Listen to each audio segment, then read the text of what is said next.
नमस्कार दोस्तों, हमारे चैनल पर आपका स्वागत है। घर में किसी की मृत्यु के बाद चूल्हा क्यों नहीं जलाया जाता है? क्या है धार्मिक और वैज्ञानिक कारण? मित्रों, सनातन धर्म में पुराणों को बहुत ही महत्वपूर्ण माना गया है।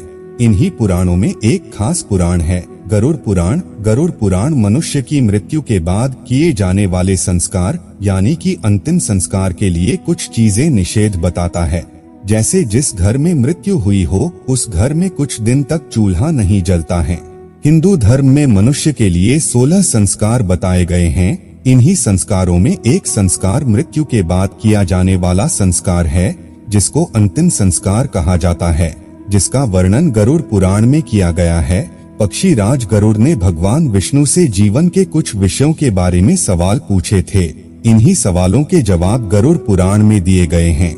मृत्यु के बाद किए जाने वाले संस्कार यानी कि अंतिम संस्कार के लिए गरुड़ पुराण में कुछ विशेष नियम बताए गए हैं, जिनमें से एक है, जिस घर में मृत्यु हुई हो उस घर में 13 दिनों तक यानी कि 13वीं तक चूल्हा नहीं जलाना चाहिए, यानी कि उस घर में 13वीं तक भोजन नहीं बनना चाहिए। तो चलिए जानते हैं ये नियम क्यों बनाया गया और इसके पीछे क्या कारण है। गरुड़ पुराण में चूल्हा न जलाए जाने का कारण। गरुड़ पुराण में मृतक की आत्मा की शांति के लिए अंतिम संस्कार के कुछ नियम हैं, जिनका पालन मृतक की शांति के लिए जरूरी माना गया है। इन्हीं में से एक नियम है, किसी की मृत्यु के बाद उस घर में चूल्हा नहीं जलाया जाना चाहिए। इसके लिए गरुड़ पुराण में बताया गया है कि ऐसा करने से मृतक की आत्मा को कष्ट प्राप्त होता है। गरुड़ पुराण में यह भी बताया गया है कि किसी व्यक्ति की मृत्यु के बाद उस घर में चूल्हा जलाने से उस व्यक्ति की आत्मा को दुख पहुंचता है। इसलिए व्यक्ति का अंतिम संस्कार होने तक घर में चूल्हा जलाना वर्जित माना गया है। चूल्हा न जलाए जाने का वैज्ञानिक कारण क्या है?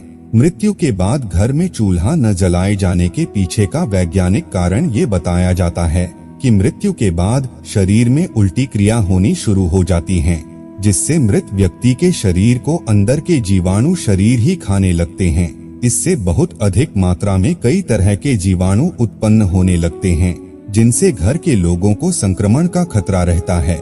भोजन के द्वारा ये जीवाणु घर के लोगों को भी संक्रमित कर बीमार कर सकते हैं। इसलिए मृत्यु के बाद घर में चूल्हा नहीं जलाया जाता है।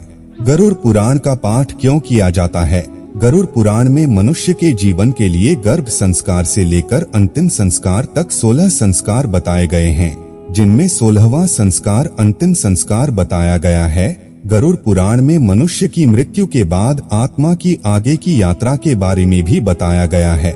इसलिए किसी की मृत्यु हो जाने पर गरुड़ पुराण का पाठ किया जाता है।